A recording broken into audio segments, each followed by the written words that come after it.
in 27 cities with probably thousands of underage young girls. It must lead to a Stephen Lawrence-style national inquiry looking into what the institutional failures have been. Well, here, the majority of these girls were in care homes and therefore were let down by these care homes. One girl was impregnated twice before the age of 15 in her care home because an adult predator was allowed into their care home to statutorily rape her, eventually found dead from a heroin overdose. There has been failures on an institutional level in the care homes up and down this country.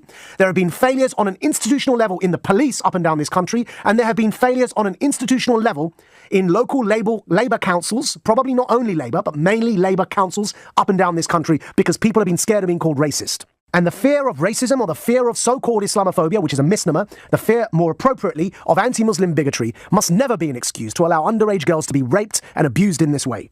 Think of that. Imagine that. 27 cities and counting. Because I can guarantee you we haven't heard the end of this yet. Imagine the thousands of victims. Imagine the impunity with which these men must have been acting. Some of the girls as young as 11. One girl, if my memory serves me correctly, it was in Oxford. One girl was even branded by her raper as property of, and then his name on her leg. And I think, if memory serves me correctly, that girl was 11 years old. It is an absolute disgrace. People have cared for their reputations over the safety of children in this country being raped and drugged and passed around like meat because of the bigotry and the prejudices of these Pakistani Muslim men who are looking down on these children as less than, as inferior, as some form of infidel that doesn't deserve honour or dignity. And I address you now here, oh woke left wing. You talk about believing the victim. Look it up. Go to your smartphone and Google Ella Hill. She writes a piece in The Independent in which she describes the religious extremist terminology her abusers were using as they were sexually exploiting her as a child, in which she talks of how they called her an infidel and how they abused her race and her lack of Islamic faith and justified treating her in this way because they viewed her as less than, because they believe themselves to be Muslim supremacists. Don't tell me that their Muslim identity had nothing to do with this. I have lived and breathed this community all of my life. I can guarantee you that it's not the cause, but a factor in the way in which these girls was treated was the culture of these men, and as part of that culture is their religious attitude towards non-Muslims.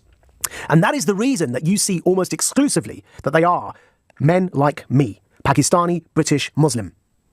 Most of them, all of them Muslims, almost all Pakistani Muslims. And the victims, almost all underaged white girls.